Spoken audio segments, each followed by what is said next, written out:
Open.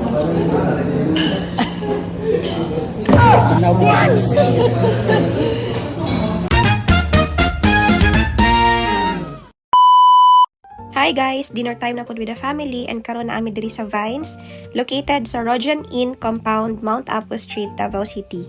Thai cuisine ang atong atake for tonight's dinner. So ang pangutana, worth it ba ang atong pagkakatkat diri na side? Nice ang ilahang concept and very cozy kayo.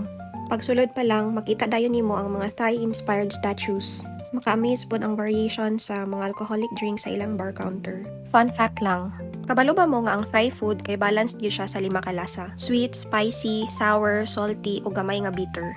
So mao niya mong ipang-order for dinner. Shrimp pad Thai, good for 2 to 3 persons, 420 pesos. Hot Thai chicken serves 2, pero daghan gyud siya guys, 295 pesos. And pork satay, 320 pesos. So while waiting sa food, tamang pa-cute-cute lang sa kadiri na side. Wow naman! Wow! Wow! So ang serving time nila guys lasted for around 15 to 20 minutes. A few moments later. And here comes the food. So mao ni ang hot Thai chicken, crispy, saucy, spicy gamay o grabe gyud ka flavorful. Then ang shrimp pad Thai, stir-fried noodle siya with shrimp, tofu, bean sprouts, peanuts ug lime. Last is pork satay. Grilled pork siya na murag na curry powder with peanut sauce on the side. Daghan gyud ang ilahang servings, wala gud namo ni siya nahurot. So karon imekos-mekos na nato ang atong shrimp pad Thai. So bahala gutom na kaayo, mag-pause gyud ta kadali para mag-picture. Ako lang ba? Usahay mag-hesitate ko to post about dining out, traveling, or doing something that makes us happy. Because I'm afraid people might judge me or think I'm showing off. But I've come to realize posting happy memories isn't bragging, it's documenting your journey.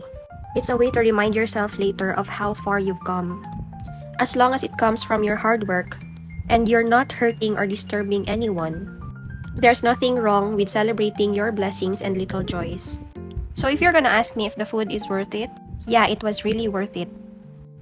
Munang kamo guys, ayaw jud mo hesitate to share moments that would inspire others, to recommend a good place or experience, or simply share information that others might find helpful or interesting.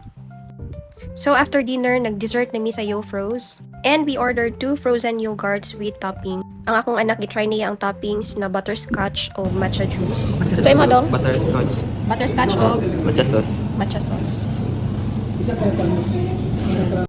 And of course, dili pa di mawala ang akong forever favorite toppings na New York cheesecake and almonds. And that's it for our food bonding. Kita-kits sa sunod namang food adventure. Bye-bye!